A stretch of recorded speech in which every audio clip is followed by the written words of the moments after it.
Hello friends, అందరికీ నమస్కారం. Friends, ఈ వీడియోలో మన యొక్క ఆంధ్రప్రదేశ్ రాష్ట్ర వ్యాప్తంగా ఉన్నటువంటి రైతులందరికీ ఇప్పుడిప్పుడే ఊహించని 2 శుభవార్తలు వచ్చాయండి. ఒక్కొక్క రైతు ఖాతాలోకి 10,000 రూపాయలతో పాటు ₹1,00,000 వరకు రుణమాఫీకి సంబంధించి మన యొక్క ఆంధ్రప్రదేశ్ రాష్ట్ర ముఖ్యమంత్రి సీఎం నారా చంద్రబాబు నాయుడు గారి ఆదేశాల మేరకు ఊహించని శుభవార్త అయితే రావడం జరిగింది. సో వీటికి సంబంధించిన పూర్తి వివరాలు వీడియోలో తెలియజేస్తాను.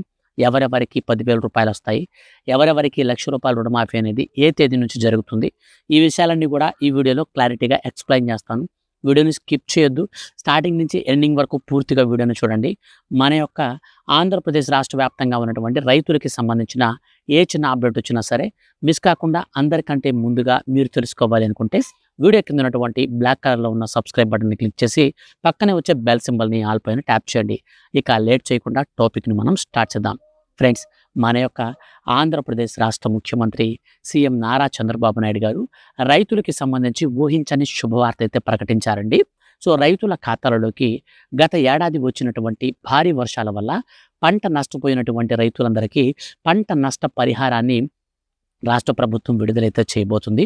ఇందుకు సంబంధించి 239.23 కోట్ల రూపాయలను నేరుగా అర్హుల ఖాతాలలోకి విడుదల చేసేందుకు నిన్న జరిగినటువంటి మంత్రివర్గ సమావేశంలో రాష్ట్ర ముఖ్యమంత్రి దీనికి ఆమోదం తెలుపుతూ అధికారులకు ఆదేశాలు జారీ చేశారు. ఇప్పటి వరకు ఎన్ని ఎకరాలలో పంట అనేది నష్టపోయారు, ఎంతమంది రైతులు ఈ పంట నష్టపోయారు, ఎన్ని ఎకరాల పంట నష్టపోయింది, అలాగే ఒక్కొక్క రైతుకి ఎంత మేరకు పంట నష్టం అనేది జరిగింది, అంటే 20% నష్టపోయారా, 50% నష్టపోయారా, 30% నష్టపోయారా. సో పంట అనేది నష్టపరిహారం ఎలా ఇస్తారు అంటే ఈ పంట యొక్క నష్టపోయిన తీవ్రతను బట్టి అమౌంట్ అయితే ఉంటుంది. గరిష్టంగా 10,000 రూపాయల నుంచి 17,000 రూపాయల వరకు కూడా ఈ యొక్క రాష్ట్ర వ్యాప్తంగా ఉన్నటువంటి రైతులకైతే ఇస్తారు. సో కొబ్బరి పంటలకు ఎకరాకు వచ్చేసి 10,000 రూపాయలు ఉంటుంది.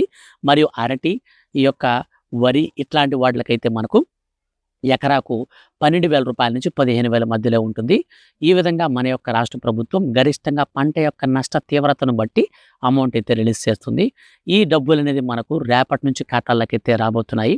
సో ఈ రోజున మన యొక్క రాష్ట్ర వ్యాప్తంగా ఉన్నటువంటి రైతులకైతే విడుదలైతే చేయబోతున్నారు. సో ఈ రోజు సాయంత్రం 4 గంటల పైన విడుదల చేస్తే రేపటి నుంచి అయితే అందరి ఖాతాలలోకి అయితే వస్తాయి. ఇక ఈ డబ్బులతో పాటు ఆంధ్రప్రదేశ్ రాష్ట్ర వ్యాప్తంగా ఉన్నటువంటి రైతులకు ₹1,00,000 వరకు రుణమాఫీ అయితే చేయబోతుంది మన యొక్క కేంద్ర ప్రభుత్వం. ఇప్పటికే కేంద్ర ప్రభుత్వ ఆధీనంలో ఉన్నటువంటి కొన్ని ప్రాంతాలలో, ముఖ్యంగా బీజేపీ పాలిత ప్రాంతాలలో రైతులకు ఒక్కొక్క రైతుకి ₹2,00,000 వరకు రుణమాఫీ కూడా ఆఫర్ అయితే చేస్తున్నారు. సో ఇప్పుడు మన యొక్క రాష్ట్ర వ్యాప్తంగా ఉన్నటువంటి రైతుల ఖాతాలలోకి నేరుగా మన యొక్క ఆంధ్రప్రదేశ్ రాష్ట్ర ప్రభుత్వం అర్హులను గుర్తించి కేంద్ర ప్రభుత్వానికి నివేదిక అయితే ఇస్తుంది. కేంద్ర ప్రభుత్వం అదే నివేదిక తీసుకొని అర్హత కలిగినటువంటి ప్రతి ఒక్క రైతు ఖాతాలోకి నేరుగా 4 దఫాలుగా ఈ రుణమాఫీని అయితే విడుదలైతే చేయబోతుంది. ఇందుకు సంబంధించి కేవలం 5 ఎకరాల కంటే భూమి తక్కువ ఉన్న రైతులకే మొదట ప్రాధాన్యత ఉంటుంది. అనంతరం రెండో ఆప్షన్గా చూస్తే చిన్న సన్నకారు రైతులై ఉండి కుటుంబంలో ఒకరి మాత్రమే రైతు అయి ఉంటే మాత్రమే వస్తుంది. కుటుంబంలో ఒకరి కంటే ఎక్కువ మంది రైతులుంటే ఈ పథకం కింద వారికి వర్తించదు. ఇక మూడో పాయింట్గా చూస్తే సకాలంలో రుణాలు కట్టి అంటే తిరిగి చెల్లిస్తూ రెన్యువల్స్ అని చేసుకుంటూ ఉంటారో వాళ్ళకి బెనిఫిట్ ఉంటుంది. ఇక ఫార్మర్ రిజిస్ట్రేషన్ ఎవరైతే పూర్తి చేసుకుని ఉంటారో వారికి మాత్రమే ఈ యొక్క 5 కేటగిరీల్లో ఎవరైతే ఎలిజిబిలిటీ సాధిస్తారో వారికి మాత్రమే ₹1,00,000 వరకు రుణమాఫీ అనేది మన యొక్క కేంద్ర ప్రభుత్వం చేస్తుంది. అంతకు మించి మనకు దగ్గర కనుక తక్కువ కనుక ఉన్నట్లయితే మాత్రం ఖచ్చితంగా ఈ పథకానికి సంబంధించి ఎలిజిబిలిటీ ఉండదు. అండ్ గవర్నమెంట్ ఎంప్లాయీస్కి ఈ పథకానికి అయితే ఎటువంటి అర్హత అయితే ఉండదు. ముఖ్యంగా ₹1,00,000 మన యొక్క కేంద్ర ప్రభుత్వం రేపు జరగబోయేటువంటి పార్లమెంట్ సమావేశాల్లో బడ్జెట్ అనేది ఆమోదించి అనంతరం వచ్చే నెల మొదటి వారంలోనే ఈ పథకానికి సంబంధించిన డబ్బులను తొలి విడత కింద ₹25,000 వరకు నేరుగా ఖాతాలకైతే విడుదల చేయబోతుంది.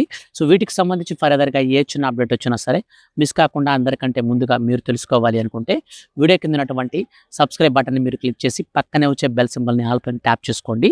ఎందుకనంటే మన యొక్క కేంద్ర ప్రభుత్వం ఎప్పటికప్పుడు ఏ చిన్న అప్డేట్ అయినా సరే రూల్స్ రెగ్యులేషన్స్ ఏమైనా మార్పులు చేర్పులు చేసినా ఖచ్చితంగా నేను మీకు వీడియో చేసి తెలియజేస్తాను. మిస్ కాకుండా ఉండాలనుకుంటే వెంటనే ఛానల్ని సబ్స్క్రైబ్ చేసుకొని ఫాలో అవుతుండండి. Thank you for watching.